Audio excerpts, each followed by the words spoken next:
कथा प्रसंग से आगे पीछे चलत हवन। आज माता कंकई राजा दशरथ ला 2 वरदान मांगा थी। का वरदान मांगा थी कि आज श्री रामचंद्र जी के 14 वर्ष वनवास और भरत के राज तिलक। आओ भजन के भाव से।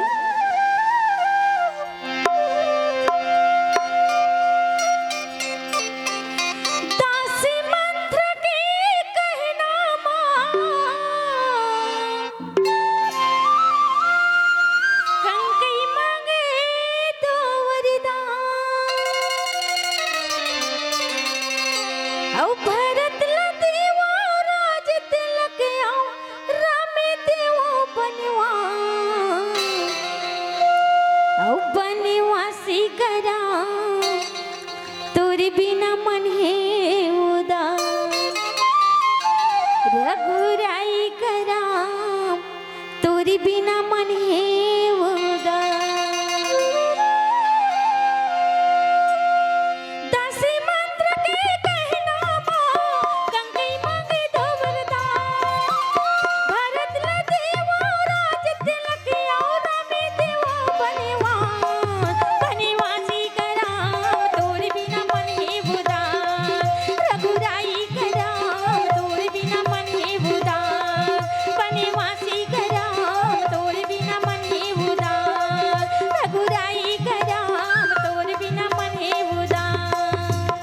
दासी मंत्र के कहना कंकई मांगे 2 वरदान, भरत ला देवा राज तिलक और में देवा बनवास, रघुराई करा तोरे बिना मन है उदास,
रामचंद्र की